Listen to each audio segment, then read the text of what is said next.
I believe each one of us is a proud Indian, willing to work for the nation. But the question is, how do we bring about unison in our efforts? It cannot be through the following of a narrow agenda. We cannot give in to regional, sectarian, or caste considerations. These concepts militate against the very principles we chose to follow when we began our journey as a free nation.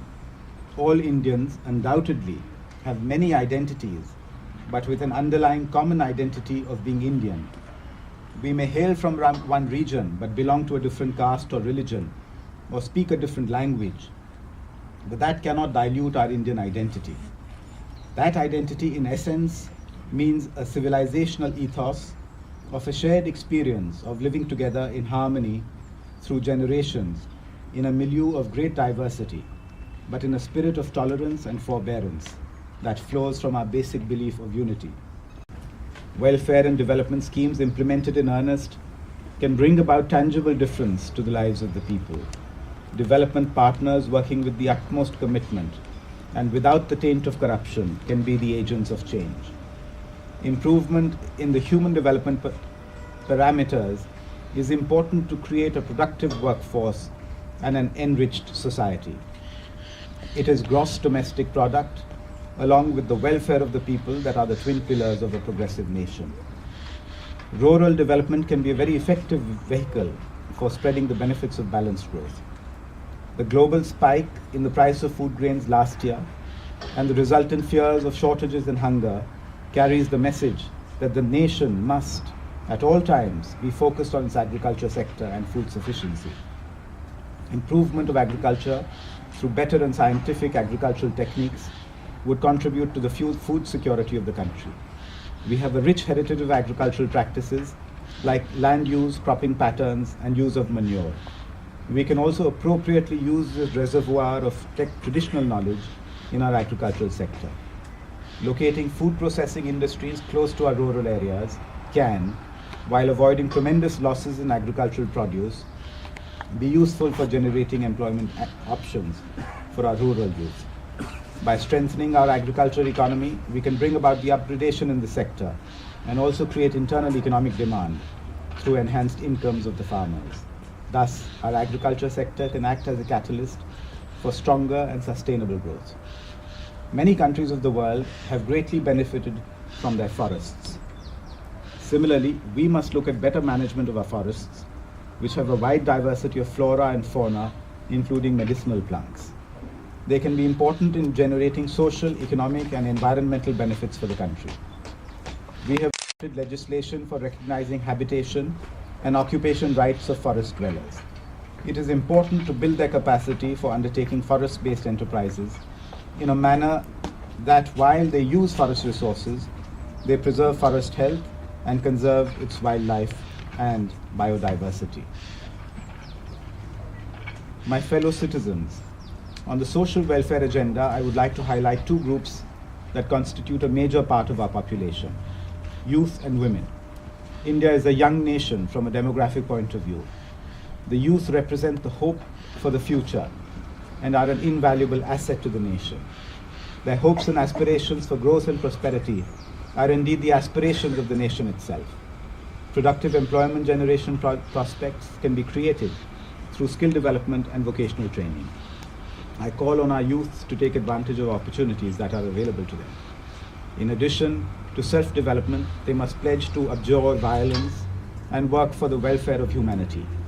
I would be amiss if I did not mention the laurels that the youth have brought to the nation in the field of sports in the recent past. The Olympics in Beijing last year saw medals being won by Indians. This, along with the commendable performances at various sporting events around the world, is significant. They perhaps signal that we are at the beginning of a more fulfilling era in international sports. A focus on providing facilities and encouragement to our young sportspersons is necessary. As the first woman president of India, there is a natural empathy that I have for the women of our country. I am conscious about the constraints and difficulties that they face in realizing their full potential. Their empowerment is necessary, and that can only come through education and economic development. A woman has a right to live with dignity and a right to be an equal citizen of the country. I have set up a committee of governors to suggest steps to move forward rapidly on the agenda of gender equality. Government has introduced gender budgeting. It should be adopted by every ministry, every department, and all state governments for promoting gender equality. These initiatives, along with other efforts to make women effective partners in our national life, should converge into a national mission for empowerment of women. Self-help groups have proved to be effective vehicles for the economic transformation of women. It should be our endeavor to bring every eligible woman under the cover of a self-help group for her economic empowerment. We also need to address the gender bias prevalent in our society, which has resulted in social malpractices like female feticide, dowry, child marriage, and other evils. With a view to make society sensitive towards the girl child, the National Girl Child Day will be celebrated on 24th January from this year onwards. Civil society and the media can also play a very important role in changing mindsets, and I call upon them to do so with drive and commitment. Malnutrition among women and high infant mortality are intrinsically linked to affordable medical facilities reaching the common man. Growth in the country should get reflected in reducing malnutrition. Programs like the National Rural Health Mission require the medical fraternity to come forward in larger numbers to serve humanity in the highest traditions of that noble profession. Older people require medical care, which should be catered for, along with their other welfare needs, including security. Fellow citizens, technology plays a very important role in the progress of mankind. Its use in improving communication systems is evident. Scientists are exploring new frontiers in the medical field. The launch of Chandrayaan-1 has made every Indian proud. Our efforts at collaborating with the international community to reap the benefits of technology for the welfare of the nation continue apace. The concluding of the Nuclear Civil Cooperation Agreement has made India a participant in the international regime for nuclear energy. Moreover, its finalization was an expression of confidence by the international community in India. We will make every effort to augment and diversify our energy options. Technology should be used to counter terrorist threats to the nation. We should be far ahead of the terrorists, who are increasingly using sophisticated technology to carry out their violent agenda. As a responsible nation, the conduct of our foreign relations since independence has been to promote peace and development. We are, however, located in a region which harbors the epicenter of terrorism. We have been victims of terrorism over the last 2 decades.